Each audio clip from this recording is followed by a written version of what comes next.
أعوذ بالله من الشيطان الرجيم. ثم أتبع سببا حتى إذا بلغ بين السدين وجد من دونهما قوما لا يكادون يفقهون قولا.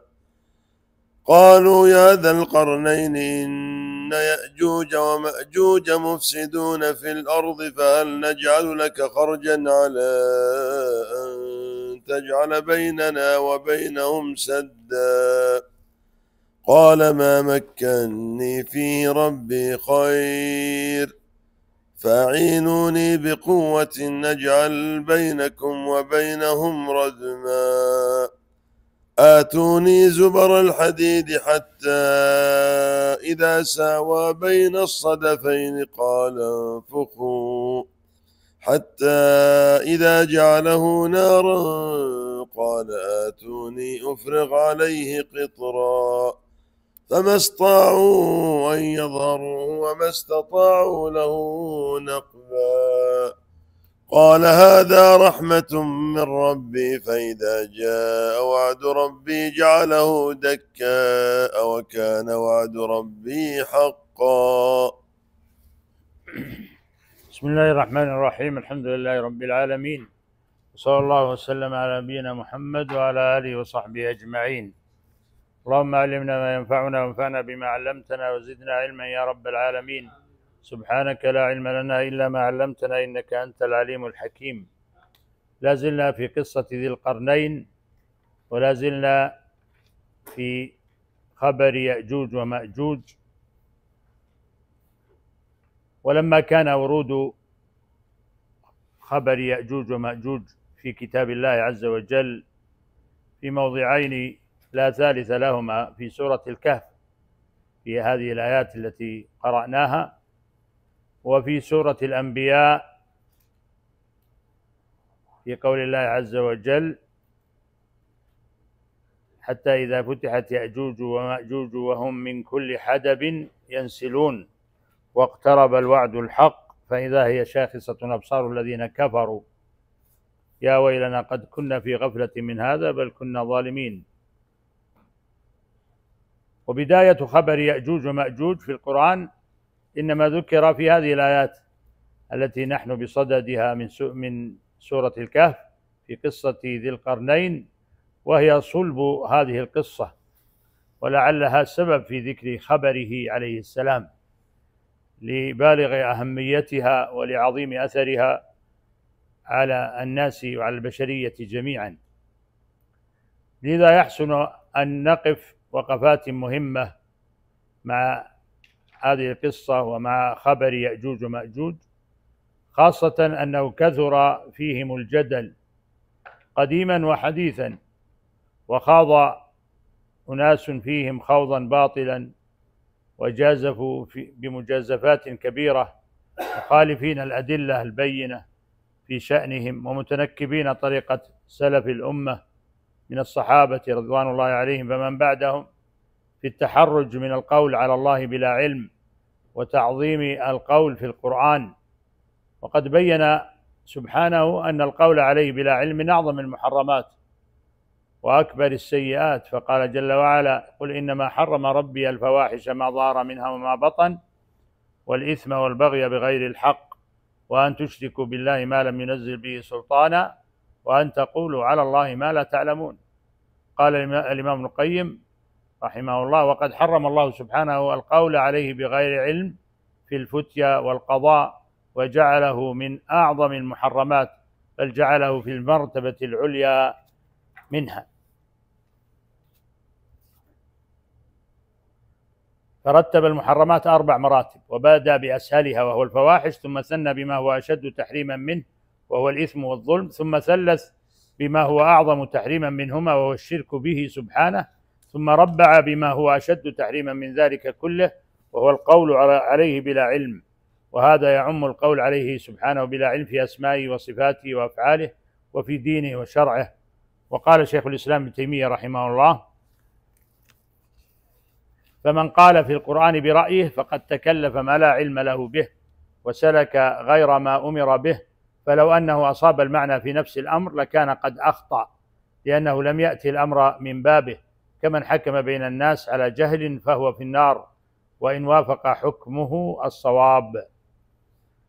والصحابة الكرام رضوان الله عليهم الذين شهدوا التنزيل أكثر الناس تورعا من الخوض في تفسير القرآن بلا علم، فها هو أفضلهم ومقدمهم وعالمهم أبو بكر الصديق رضي الله عنه يقول: أي أرض تقلني وأي سماء تظلني إذا قلت في كتاب الله بما لا أعلم.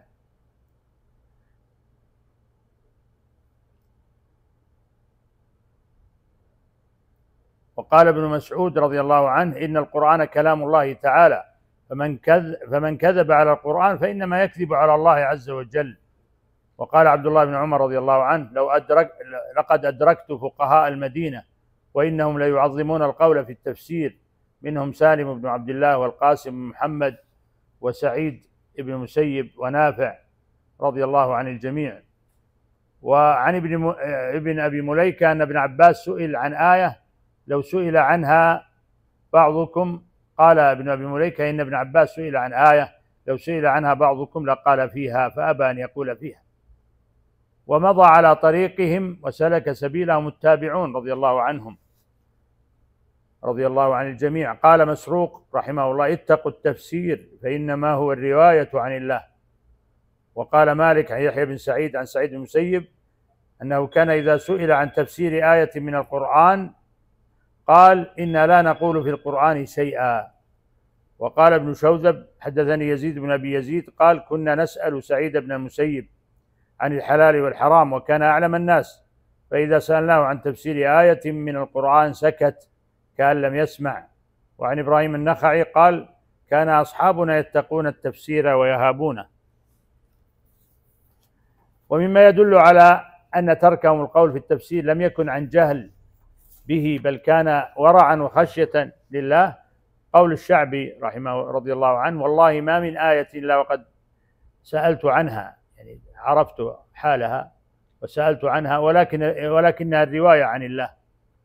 وقال العلامة الشيخ محمد بن عثيمين رحمه الله: وتفسير القرآن بالرأي تارة يفسره الإنسان بحسب مذهبه كما يفعله أهل الأهواء، فيقول المراد بكذا وكذا كذا وكذا مما ينطبق على مذهبه.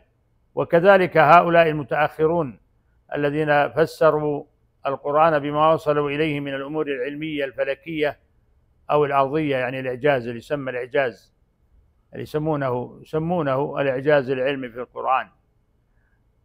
والقرآن لا يدل عليه، فإنهم يكونون قد فسروا القرآن بآرائهم إذا كان القرآن لا يدل عليه لا بمقتضى النص ولا بمقتضى اللغة، فهذا هو رأيهم ولا يجوز أن يفسر القرآن بهذا.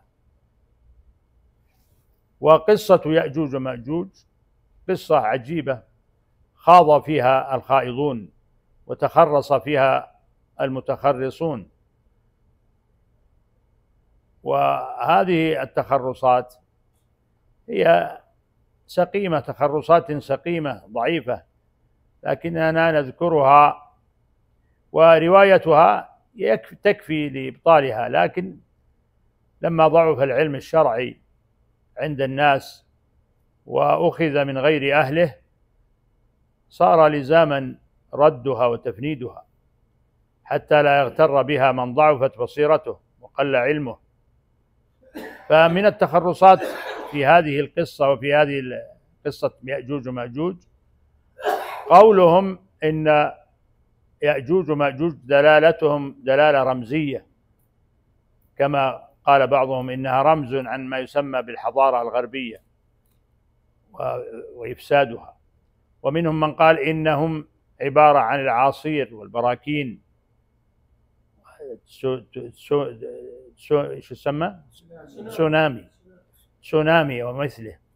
كل هذا من القول على الله بلا علم، وتحريف، قول باطل وتحريف لكلام الله. فآيات الله فيهم ظاهرة المعنى، كما في هذه الآيات من سورة الكهف في قول الله عز وجل: حتى إذا بلغ بين السدين وجد من دونهما قوما لا يكادون يفقهون قولا قالوا يا ذا القرنين إن يأجوج ومأجوج يعني حقيقة موجودون مفسدون في الأرض، هذا حالهم، فهل نجعل لك خرجا على أن تجعل بيننا وبينهم سدا. وفي سورة الأنبياء بين الله المقصود بوعده حين قال حتى إذا فتحت يأجوج ومأجوج وهم من كل حدب ينسلون واقترب الوعد الحق فإذا هي شاخصة أبصار الذين كفروا يا ويلنا قد كنا في غفلة من هذا بل كنا ظالمين. ففي الكهف قال الله عز وجل على لسان ذي القرنين عليه السلام قال هذا رحمة من ربي فإذا جاء وعد ربي جعله دكا وكان وعد ربي حقا.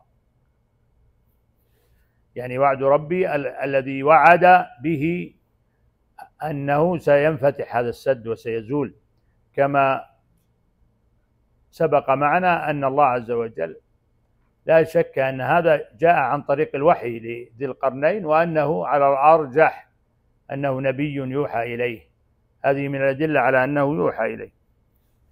كما أن الأحاديث الصحيحة الواردة في يأجوج ومأجوج موافقة للآيات، فهم قوم من سلالة آدم عليه السلام كما جاء في الصحيحين عن أبي سعيد الخدري رضي الله عنه أن النبي صلى الله عليه وسلم قال يقول الله تعالى يا آدم فيقول لبيك وسعديك والخير في يديك فيقول أخرج بعث النار. قال وما بعث النار؟ قال من كل 1999. قالوا يا رسول الله وأينا ذلك الواحد؟ يعني خافوا الصحابة. قال أبشروا فإن منكم رجلا ومن يأجوج ومأجوج 1000.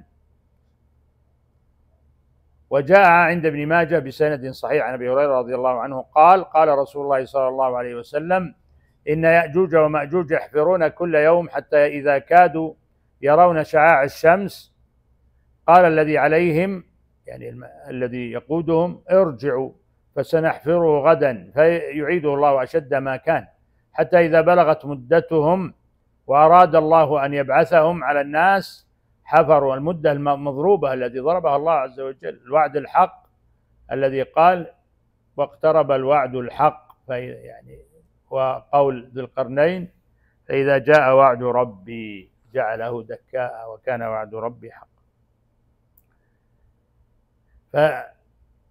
فيقول في الحديث حتى إذا بلغت مدتهم وأراد الله أن يبعثهم على الناس حفروا حتى إذا كادوا يرون شعاع الشمس قال الذي عليهم ارجعوا فستحفرونه غدا إن شاء الله تعالى، واستثنوا فيعودون إليه وهو كهيئته حين تركوه فيحفرونه ويخرجون على الناس فينشفون الماء ويتحصن الناس منهم في حصونهم فيرمون بسهامهم إلى السماء فترجع عليها الدم أي ترجع سهامهم وقد امتلأت دما فتنة لهم فيقولون قهرنا أهل الأرض وعلونا أهل السماء فيبعث الله نغفا أي دودا في أقفائهم فيقتلهم بها. قال رسول الله صلى الله عليه وسلم والذي نفسي بيده إن دواب الأرض لتسمن وتشكر شكرا أي تمتلئ شحما من لحومهم. وكذلك روى البخاري بسند عن أم حبيبة بنت أبي سفيان عن زينب بنت جحش رضي الله عنهن أن النبي صلى الله عليه وسلم دخل عليها فزعا يقول لا إله إلا الله ويل للعرب من شر قد اقترب فتح اليوم من ردم يأجوج ومأجوج مثل هذه وحلق بأصبعها الإبهام والتي تليها. قالت زينب بنت جحش رضي الله عنها أم المؤمنين فقلت يا رسول الله نهلك وفينا الصالحون؟ قال نعم إذا كثر الخبث. وروى مسلم من حديث النواس بن سمعان رضي الله عنه وهو حديث طويل وفيه إذا أوحى الله في آخر الزمان يعني إذا أوحى الله إلى عيسى أني قد أخرجت عبادا لي لا يداني لأحد بقتالهم فحرز عبادي إلى الطور ويبعث الله يأجوج ومأجوج وهم من كل حدب ينسلون فيمر أوائلهم على بحيرة طبرية فيشربون ما فيها ويمر آخرهم فيقولون لقد كان بهذه مرة ما ويحصر نبي الله عيسى عليه السلام وأصحابه حتى يكون رأس الثور لأحدهم خير من 100 دينار، خيرا من 100 دينار لأحدكم اليوم، فيرغب نبي الله عيسى وأصحابه يعني يدعون، فيرسل الله عليهم النغف في رقابهم فيموتون. يأجوج ومأجوج مرض يصيب الحلق. التخرص الثاني من التخرصات التي خاض الناس فيها وتخرصوا بها في هذه القصة، قصة يأجوج ومأجوج، القول بأنهم قد خرجوا من السد، وأنهم هم شعوب الترك أو الصين الآن، وهذا كذلك تكذبه الآيات والأحاديث الصحيحة. فقول الله تعالى: حتى إذا فتحت يأجوج ومأجوج وهم من كل حدب ينسلون واقترب الوعد الحق فإذا هي شاخصة أبصار الذين كفروا يا ويلنا قد كنا في غفلة من هذا بل كنا ظالمين. واضح الدلالة على أن خروجهم يكون آخر الزمان قبيل الساعة، لأن الله عز وجل قال: إذا فتحت يأجوج ومأجوج، ثم قال بعدها: واقترب الوعد الحق، كما قال في آخر هذه القصة في سورة الكهف، قالها على لسان ذي القرنين عليه السلام، قال: هذا رحمة من ربي فإذا جاء وعد ربي، هو الوعد هذا هو هذا الوعد. وهكذا فسرها السلف الصالح رحمهم الله، فسروا آية الأنبياء بأنهم يخرجون، يخرج يأجوج ومأجوج من يخرج يأجوج ومأجوج من ايش؟ من السد.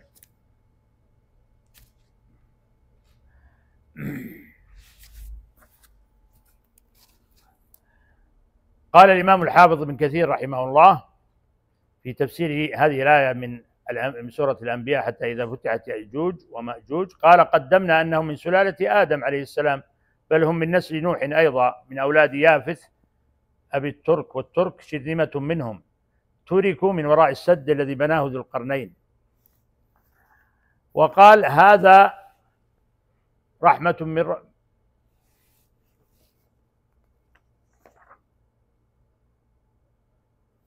وقال: هذا رحمة من ربي فإذا جاء وعد ربي جعله دكاء وكان وعد ربي حقا، وتركنا بعضهم يومئذ يموج في بعض ونفخ في الصور فجمعناهم جمعا. وقال في هذه الآية: حتى إذا فتحت يأجوج ومأجوج وهم من كل حدب ينسلون. هكذا يقرن الإمام ابن كثير رحمه الله بين الآيتين، بين الآيات في السورتين والموضعين، أي يسرعون في المشي إلى الفساد. والحدب هو المرتفع من الأرض، قاله ابن عباس وعكرمة وأبو صالح والثوري وغيرهم، وهذه صفتهم في حال خروجهم، كأن السامع مشاهد لذلك ولا ينبئك مثل خبير. هذا إخبار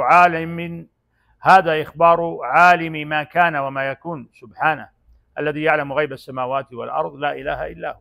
وقال ابن جرير: حدثنا محمد بن مثنى قال حدثنا محمد بن جعفر قال حدثنا شعبة عن عبيد الله بن أبي يزيد قال: رأى ابن عباس صبيانا ينزو بعضهم على بعض يلعبون، فقال ابن عباس: هكذا يخرج يأجوج ومأجوج. وقد ورد ذكر خروجهم في أحاديث متعددة من السنة النبوية. يقول الإمام الحافظ ابن كثير: وقد ورد ذكر خروجهم في أحاديث متعددة من السنة النبوية، ثم ساق أحاديث كثيرة تقدم أكثرها. وقال في آخر كلامه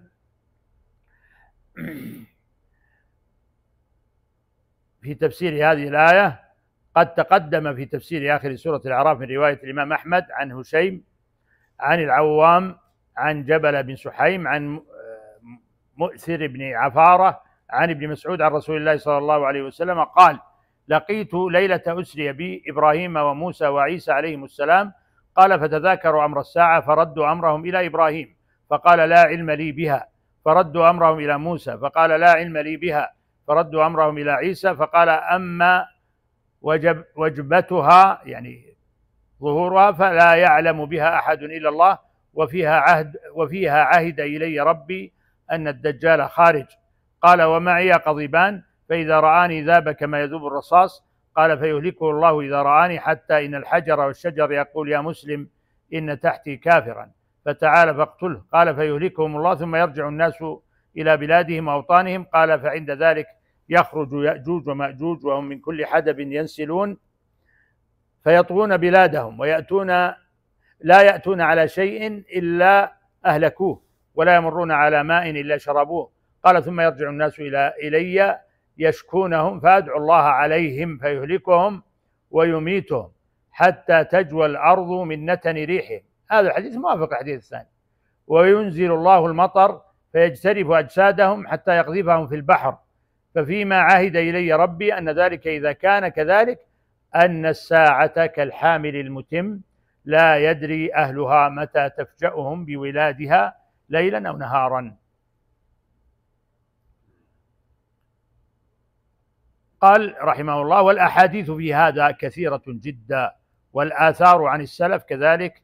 انتهى كلامه رحمه الله، يعني أنهم يخرجون في آخر الزمان، يخرج يأجوج ومأجوج، وليس كما يقول بعضهم إنهم قد خرجوا. ومن الأظهر الأدلة على أن يأجوج ومأجوج موجودون الآن، بل إنهم في كل يوم يسعون لخرق الردم والخروج إلى الناس، ما جاء عند ابن ماجه كما مر بسند صحيح مر معنا عن أبي هريرة رضي الله عنه قال: قال رسول الله صلى الله عليه وسلم: إن يأجوج ومأجوج يحفرون كل يوم حتى إذا كادوا يرون شعاع الشمس قال الذي عليهم: ارجعوا فسنحفره غدا، فيعيده الله أشد ما كان، حتى إذا بلغت مدتهم وأراد الله أن يبعثهم على الناس حفروا حتى إذا كادوا يرون شعاع الشمس قال الذي عليهم: ارجعوا فاستحفرونه غدا إن شاء الله. نعم، كما مر في الحديث. وقد أجمع العلماء على أن خروجهم من أشراط الساعة الكبرى.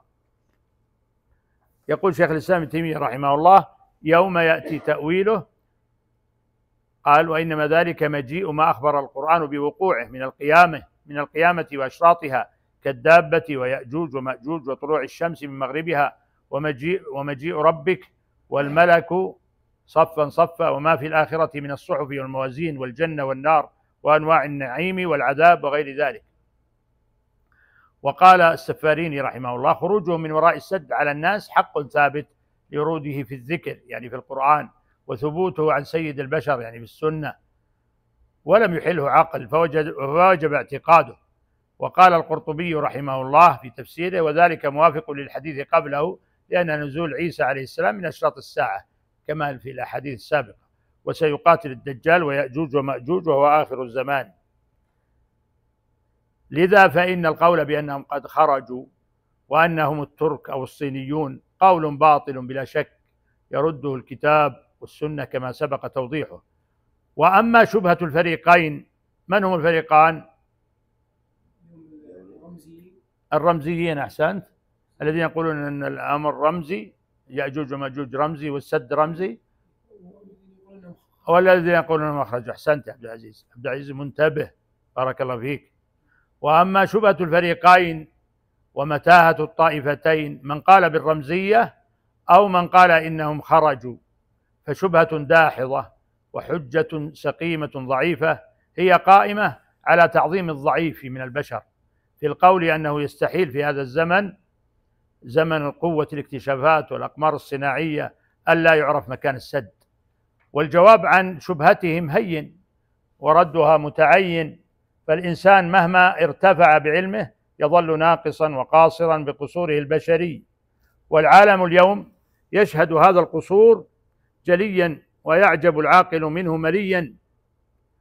أليس اليوم الذي هو عصر كما يقولون قوة الاكتشافات والأقمار الصناعية، أليس اليوم تحصل حوادث من سقوط الطائرات واختفاء البواخر والبارجات فتفقد ولا يهتدون إلى مواقعها، وتجتمع قوى العالم ويستنجد بعضهم ببعض ثم يعلنون فشلهم وضعفهم، فأين الأقمار وأين المعجبون بهم الرافعون لهم فوق قدرهم؟ بماذا يجيبون وما عساهم ينطقون؟ بل إنهم في كل حين يكتشفون أماكن ما عرفوها من قبل، بل وصل بهم الأمر أن أعلنوا قبل أشهر قارة، أنهم اكتشفوا قارة، يكتشفون قارات ما عرفوها وما وصلوا إليها. فالاكتشافات الأرضية الجديدة التي يعلنون عنها وأنهم وجدوا أشياء لم يكونوا قد وقفوا عليها ولم عرفوا عليها، ألا يقول أولئك المخدوعون بهم أن السد من جملة ما لم يكتشفوه أو يعلموا مكانه، خاصة أن الله سبحانه اقتضت حكمته ألا يكتشف. ولنا في قصة أصحاب الكهف خير دليل على حكمة الرب سبحانه في إخفاء ما تقتضي حكمته إخفاءه. فغار أصحاب الكهف قريب من مدينتهم، وظل الناس أزيد من 3 قرون لم يقفوا عليهم أو يعثروا عليهم، حتى أيقظهم الله وصاروا هم المتسببين في معرفة الناس بحالهم. والله سبحانه الفعال لما يريد، إذا قضى أمرا إنما يقول له كن فيكون.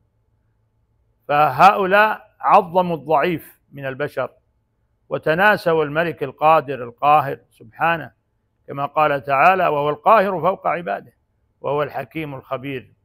يقول العلامة محمد رشيد رضا رحمه الله: إن دعوى معرفة جميع بقاع الأرض باطلة، فإن بقعة كل من القطبين لا سيما القطب الجنوبي لا تزال مجهولة. وقد استدل بعض العلماء على أن السد بني في جهة أحد القطبين بذكر بلوغ ذي القرنين إلى موضعه بعد بلوغ مغرب الشمس مطلعها، وليس ذلك إلا جهة الشمال أو جهة الجنوب. ولا يعترض على هذا القول بصعوبة الوسائل الموصلة إلى أحد القطبين، فإن حالة مدنية ذلك العصر ظن، وحالة الأرض فيها غير معروفة لنا الآن، فنبني عليها اعتراضا كهذا. فما يدرينا أن الاستطراق إلى أحد القطبين أو كليهما كان في زمن ذي القرنين سهلا. والله عز وجل قال إيش؟ إن مكنا له في الأرض وآتيناه من كل شيء سببا. فكم من أرض يابسة فاضت عليها البحار فغمرتها بطول الزمان، وكم من أرض انحسر عنها الماء فصارت أرضا عامرة متصلة بغيرها أو منفردة جزيرة، وكم من مدينة طمست حتى لا يعلم عنها شيء. ومن المعلوم الآن من شؤون المدنيات القديمة بالمشاهدة أو الاستدلال ما يجهل بعض أسبابه كالأنوار والنقوش والألوان وجر الأثقال عند المصريين القدماء. انتهى كلامه رحمه الله. وقال العلامة الشنقيطي رحمه الله: اعلم أولا أن قدمنا في ترجمة هذا الكتاب المبارك أنه إن كان لبعض الآيات بيان من القرآن لا يفي بإيضاح المقصود وقد بينه النبي صلى الله عليه وسلم، فإنا نتمم بيانه بذكر السنة المبينة له، وقد قدمنا أمثلة متعددة لذلك.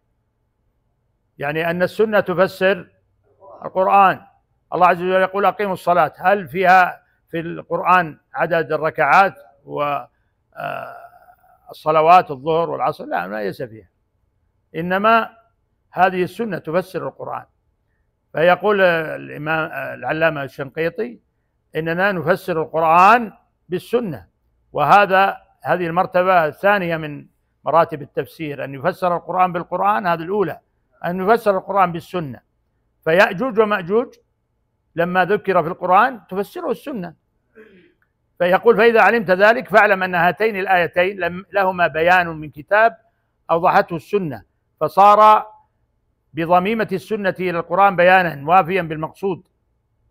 والله جل وعلا في كتابه قال في كتابه لنبيه صلى الله عليه وسلم: وأنزلنا إليك الذكر لتبين للناس ما نزل إليهم ولعلهم يتفكرون. فإذا علمت ذلك فاعلم أن هذه الآية الكريمة وآية الأنبياء قد دلتا في الجملة على أن السد الذي بناه ذو القرنين دون يأجوج ومأجوج إنما يجعله الله دكا عند مجيء الوقت الموعود بذلك فيه، وقد دلت على أنه بقرب يوم القيامة، لأنه قال هنا: فإذا جاء وعد ربي جعله دكاء وكان وعد ربي حقا. ثم قال بعدها: وتركنا بعضهم يومئذ يموج في بعض ونفخ في الصور، كآية الأنبياء تماما. وأظهر الأقوال في الجملة المقدرة التي عوض عن تنوين يومئذ وتركنا بعضهم يومئذ، هذا تنوين يسمى تنوين العوض. العوض عنها تنوين من قوله وتركنا بعضهم يومئذ يموج في بعض، أنه يوم إذا جاء وعد ربي بخروجهم وانتشارهم في الأرض، ولا ينبغي العدول عن هذا القول لموافقته لظاهر سياق القرآن العظيم وآية الأنبياء المشار إليها، وهي قوله تعالى حتى إذا فتحت يأجوج ومأجوج وهم من كل حدب ينسلون واقترب الوعد الحق فإذا هي شاخصة أبصار الذين كفروا يا ويلنا قد كنا في غفلة من هذا بل كنا ظالمين. لأن قوله حتى إذا فتحت يأجوج ومأجوج وإتباعه لذلك بقوله واقترب الوعد الحق فإذا هي شاخصة أبصار الذين كفروا يدل في الجملة على ما ذكرنا في تفسير آية الكهف التي نحن بصددها. القرآن يفسر بعضه بعضا والسنة تفسر القرآن، وذلك يدل على بطلان قول من قال إنهم روسية، الذين قالوا إنهم روسية والترك، وأن السد فتح منذ زمن طويل. فإذا قيل إنما تدل الآيات المذكورة في الكهف والأنبياء على مطلق اقتراب يوم القيامة من دك السد واقترابه من يوم القيامة، واقترابه من يوم القيامة لا ينافي كونه قد وقع بالفعل، كما قال تعالى اقترب للناس حسابهم الآية، وقال اقتربت الساعة وانشق القمر، وقال النبي صلى الله عليه وسلم ويل للعرب من شر قد اقترب فتح اليوم من ردم يأجوج ومأجوج مثل هذه، وحلق بأصبعيه الإبهام والتي تليها الحديث. وقد قدمنا في سورة المائدة فقد دل القرآن والسنة الصحيحة على أن اقتراب ما ذكر لا يستلزم اقترانه به، بل يصح اقترابه مع مهلة، وإذن فلا ينافي ذلك السد الماضي المزعوم الاقتراب من يوم القيامة، فلا يكون في الآيات المذكورة دليل على أنه لم يدك السد إلى الآن. فالجواب هو ما قدمنا، أن هذا البيان بهذه الآيات ليس وافيا بتمام الإيضاح إلا بضميمة السنة له، ولذلك ذكرنا أننا نتمم مثله من السنة لأنها مبينة للقرآن.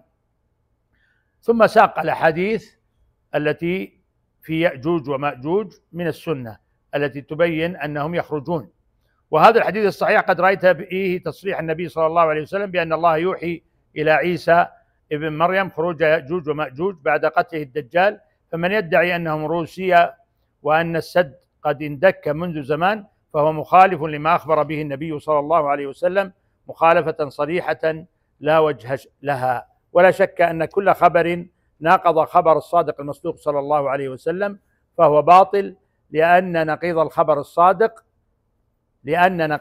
الصادق كاذب ضرورة كما هو معلوم، ولم يثبت في كتاب الله ولا سنة نبيه صلى الله عليه وسلم شيء يعارض هذا الحديث الذي رأيت صحة سنده ووضوح دلالته على المقصود. ويقول الشيخ حمود التويجري رحمه الله ومن العصريين من يزعم أن يأجوج ومأجوج هم جميع دول الكفر، فذكر الأدلة السابقة ثم قال وفي هذه الأحاديث دليل على أن خروج يأجوج ومأجوج إنما كان بعد نزول عيسى بن مريم عليه السلام، وذلك عند اقتراب الساعة كما هو منصوص عليه في قوله تعالى حتى إذا فتحت يأجوج ومأجوج وهم من كل حدب ينسلون واقترب الوعد الحق أي دنا قيام الساعة.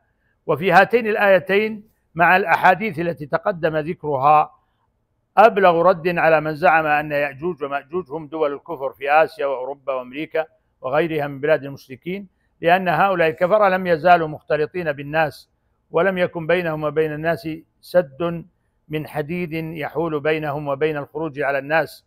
ومن المعلوم عند كل عاقل أن دول آسيا وأوروبا وأمريكا لم تزل في أماكنها منذ زمان طويل، وأنه ليس بينهم وبين غيرهم سد من حديد يمنعهم من الخروج والاختلاط بغيرهم من الناس، فصفة يأجوج ومأجوج لا تنطبق على الدول المعروفة الآن. وقد تقدم في عدة أحاديث صحيحة أن يأجوج ومأجوج إنما يخرجون بعد نزول عيسى عليه السلام وقتل الدجال، وأنهم لا يمكثون بعد خروجهم على الناس إلا مدة يسيرة ثم يدعو عليهم نبي الله عيسى عليه السلام فيهلكهم الله جميعا كموت نفس واحدة، فهم بلا شك أمة عظيمة وقد حيل بينهم وبين الخروج على الناس بالسد الذي بناه ذو القرنين. وهذا السد لا يندك إلا إذا دنا قيام الساعة كما أخبر الله بذلك في كتابه العزيز. وأما كون السائحين في الأرض لم يروا يأجوج ومأجوج، هذه الشبهة الضعيفة، ولا سد ذي القرنين، فلا يلزم منه عدم السد ويأجوج ومأجوج، فلا يلزم منه عدم السد ويأجوج ومأجوج، فقد يصرف الله السائحين عن رؤيتهم ورؤية السد، وقد يجعل الله فوق السد ثلوجا متراكمة بحيث لا يمكن رؤية السد معها، أو يجعل الله غير ذلك من الموانع التي تمنع من رؤية يأجوج ومأجوج ورؤية السد. والواجب على المسلم الإيمان بما أخبر الله به في كتابه عن السد وعن يأجوج ومأجوج، وما صح عن النبي صلى الله عليه وسلم في ذلك. ولا يجوز للمسلم أن يتكلف ما لا علم له به، ولا يقول بشيء من أقوال المتكلفين المتخرصين، بل ينبذها وراء ظهره ولا يعبأ بشيء منها. والمقصود ها هنا بيان أن إنكار السد ويأجوج ومأجوج بالكلية كفر. من أنكر يأجوج ومأجوج فهو كافر كما هو معلوم، لأنه أنكر شيئا من القرآن، وهذا معلوم. والمقصود هنا بيان أن إنكار السد ويأجوج ومأجوج بالكلية وأنهم غير موجودين كفر، بلا شك لما في ذلك من تكذيب ما أخبر الله به ورسوله صلى الله عليه وسلم عن السد ويأجوج ومأجوج. وأما الاعتراف بوجود السد في قديم الزمان والقول بزواله بعد زمان النبي صلى الله عليه وسلم وخروج يأجوج ومأجوج واختلاطهم بالناس، فهذا أخف من القول الأول لما فيه من التأويل، ولا ينبغي أن يطلق الكفر على قائله، ولكن لا يجوز اعتقاده، لأنه قول باطل مخالف لما أخبر الله به في كتابه وعلى لسان رسوله صلى الله عليه وسلم عن السد، أنه لا يندك إلا إذا دنا قيام الساعة، وأن خروج يأجوج ومأجوج إنما يكون بعد نزول عيسى وقتل الدجال. ثم إن أمم الكفار على اختلاف أجناسهم وأوطانهم قد كانوا موجودين في جميع الجهات، شرقا وغربا وجنوبا وشمالا، وعن أيمان المسلمين وعن شمائلهم ومن خلفهم، ومن قبل أن يوجد السد وبعد أن يوجد، ولم يزالوا كذلك على مر الأزمان. ومع هذا فلم يؤثر عن النبي صلى الله عليه وسلم أنه قال إنهم هم يأجوج ومأجوج، ولم يؤثر ذلك عن أحد من الصحابة ولا التابعين وتابعيهم ولا من بعدهم من العلماء، حتى جاء المتكلفون في آخر القرن الرابع عشر الهجري فزعموا أن يأجوج ومأجوج ما هم إلا أمم الكفار على اختلاف أجناسهم وأوطانهم. فهل يقول مسلم عاقل إن المتكلفين أعلم من النبي صلى الله عليه وسلم بيأجوج ومأجوج؟ أو يقول من له أدنى عقل ودين إن النبي صلى الله عليه وسلم وأصحابه ومن بعدهم إلى آخر القرن الرابع عشر من الهجرة كانوا في غمرة من الجهل ساهون، حتى طلع عليهم نور الهداية والدلالة من أحد المتكلفين القائلين في حقيقة يأجوج ومأجوج بغير علم؟ كلا، لا يقول هذا مسلم عاقل. وخروج يأجوج ومأجوج إنما يكون بعد نزول عيسى بن مريم عليه السلام وقتل الدجال، كما جاء ذلك صريحا في الأحاديث التي تقدم ذكرها قريبا عن النواس بن سمعان وحذيفة بن اليمان وعبد الله بن مسعود رضي الله عنهم، فلتراجع ففيها أبلغ رد على من زعم أن يأجوج ومأجوج ما هم إلا أمم الكفار على اختلاف أجناسهم وأوطانهم، كما أن النبي صلى الله عليه وسلم أخبر في حديث النواس بن سمعان الذي تقدم وفي صحيح مسلم الذي تقدم ذكره قريبا أن يأجوج ومأجوج إذا بعثوا يمر أولهم على بحيرة طبرية فيشربون ما فيها من الماء. وجاء في حديث حذيفة بن اليمان رضي الله عنه نحو ذلك. وجاء في حديث ابن مسعود رضي الله عنه أن يأجوج ومأجوج إذا خرجوا يطؤون البلاد فلا يأتون على شيء إلا أهلكوه ولا يمرون على ماء إلا شربوه. وفي هذا أبلغ رد على من زعم أن يأجوج ومأجوج ما هم إلا أمم الكفار على اختلاف أجناسهم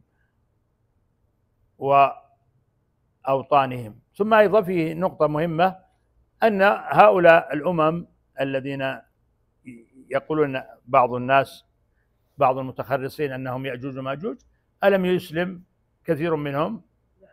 ومعلوم أن يأجوج ومأجوج كلهم في النار، كما في الصحيحين أن الله عز وجل يقول لآدم أخرج بعث ذريتك إلى النار، فيقول من كم؟ فيقول من كل 1999، يعني واحد فقط في هذول 990 كلهم من يأجوج ومأجوج، كما قال النبي أخبر النبي طمأن النبي صلى الله عليه وسلم الصحابة لما شق عليهم فالأمتان والقبيلتان العظيمتان المفسدتان الكافرتان اللتان تخرجان في آخر الزمان كلهم من الكفرة. طيب هؤلاء أسلموا وأسلم منهم كثير ومات منهم على الإسلام، هذا كله من القول الباطل. هذا وليعلم أيضا أنه وردت روايات إسرائيلية كثيرة في وصف يأجوج ومأجوج في طولهم وقصرهم، حتى قيل إن طولهم شبر، ولهم أنياب كالسباع، ولهم آذان كآذان الفيلة، يفترش الواحد منهم أذنا ويلتحف بالأخرى. هذه كل الروايات لا تصح، لأن رواية إسرائيلية ليست ثابتة وليست صحيحة، كما قال الحافظ بن حجر رحمه الله بعد أن ذكر هذه الأوصاف المزعومة ليأجوج ومأجوج، ذكرها وأيد قول الحافظ بن كثير رحمه الله، فقال: والصحيح ما قاله ابن كثير الحافظ بن كثير رحمه الله أنهم من بني آدم، وأنهم على أشكالهم، على أشكال بني آدم وصفاتهم، يعني على أشكال بني آدم وعلى صفات بني آدم. نكتفي بهذا في هذا الدرس، لنكمل إن شاء الله تعالى باقي القصة والآيات في ذي القرنين، في قصة ذي القرنين. والله أعلم، وصلى الله وسلم على نبينا محمد.